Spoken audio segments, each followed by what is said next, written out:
ब्रेकनंतर पुण्यातून महत्त्वाची अपडेट। खडकवासला धरणामधून 28,000 क्युसेकनं मुठा नदीच्या पात्रात पाणी सोडण्यात आल्यानं नदी पात्रातील रस्ते आता पाण्याखाली गेलेले आहेत। भिडे पूल दिसतच नाहीये तर नदी पात्रातील मेट्रोच्या खांबांना देखील पाण्याचा वेढा पडलेला आहे। नदी पात्रातील रस्त्यावर उभी असलेली वाहनही पाण्यात बुडाली आहेत। 2 पोकलेन मशीनचा फक्त वरचा भाग नजरेस पडतोय, त्यामुळे नदी पात्रामध्ये मोठ्या प्रमाणावर पाणी सोडण्यास सुरुवात झालेली आहे। खडकवासल्यातून आता जवळपास 28,000 क्युसेक वेगानं पाण्याचा विसर्ग मुठा नदीपात्रामध्ये सुरू झालेला आहे। त्यामुळे सखल भागातले रस्तेही पाण्याखाली गेलेले आहेत, भिडे पूलही पाण्याखाली गेलेला आहे, तर नदीपात्रात उभी असलेली अनेक वाहनही पाण्यामध्ये पूर्णपणे बुडालेली आहेत। त्यासोबतच पोकलेन सारखी मोठी वाहनही पाण्यामध्ये बुडालेली आहेत।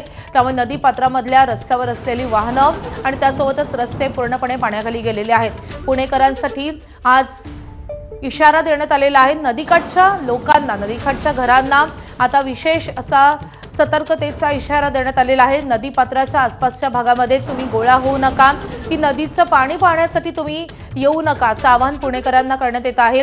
मुठा नदीपात्रातली दृश्य आपण पाहतोय। भिडे पूल सध्या दिसेनासा झालेला आहे। मेट्रोचे खांबांनाही आता पाण्यानं वेढा घेतलेला आहे। पुण्यामधले महत्त्वाचे अपडेट आपण पाहतोय। पुण्याच्या घाटमाथ्यावर मुसळधार पाऊस बरसतोय आणि त्यामुळे खडकवासला धरण तुडुंब भरलेलं आहे, 100% भरलेलं आहे।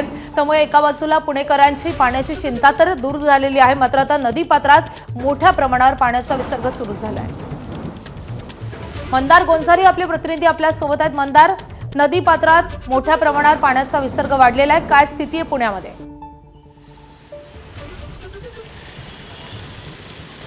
मुठा नदीच्या पात्रात यावर्षी पहिल्यांदाच सोडण्यात आलेलं हे पाणी दुथडी भरून वाहतंय, किंबहुना पात्रातून बाहेर हे पाणी आलेलं आहे आणि ज्यामुळं नदी पात्रातले रस्ते पाण्याखाली गेलेत।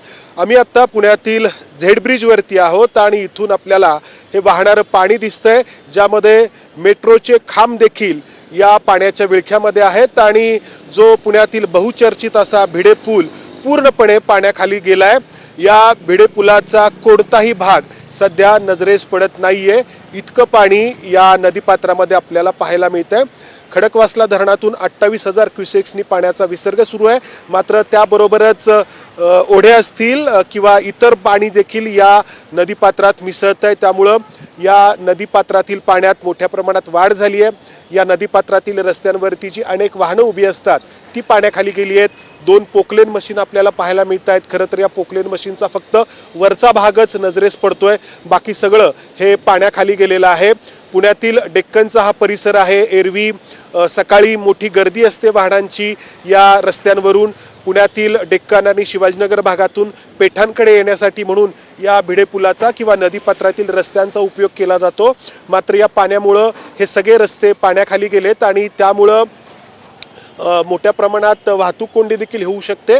खरं तर प्रशासनाकडून आधीच आवाहन करण्यात आलंय की जर गरज असेल तरच बाहेर पडा, कारण आज आषाढी वारीच्या निमित्ताने आळंदीहून ज्ञानेश्वर महाराजांच्या पालखीचं देखील प्रस्थान होतंय आणि प्रशासनाने जे आवाहन केलंय की आळंदीमध्ये दाखल न होता पुण्यातच वारकऱ्यांनी थांबावं, त्यामुळं पुण्यात वारकऱ्यांची संख्या देखील मोठी असणार आहे आणि त्याचवेळी आजच बरोबर नदीपात्रात पाणी सोडावं लागलंय, अक्षरशः सोडावं लागलंय, कारण पाऊस इतका झाला की खडकवासला धरण जे एक 1.5 TMC क्षमतेचं आहे त्यातून पाण्याचा विसर्ग करावा लागला। काल 500 क्युसेक्सनी फक्त जो विसर्ग सुरू होता तो रात्री मोठ्या प्रमाणात जो पाऊस पडला त्यामुळे वाढत जाऊन जवळपास 28,000 क्युसेक्स इतका करावा लागला आणि त्यामुळं पुण्यातील मुठा नदीच्या पात्रात आलेलं हे पाणी आपण पाहतो आहोत। मोठ्या प्रमाणामध्ये आपण या ठिकाणी नागरिकांना देखील सतर्क करण्यात आलंय। माधवी, नक्कीच आता त्यामुळे पुणेकरांनी सतर्कता बाळगणं गरजेचं आहे। मंदार, या पावसाचे अपडेट जाणून घेत राहू। सध्या धन्यवाद आहे सगळ्या सविस्तर माहितीसाठी।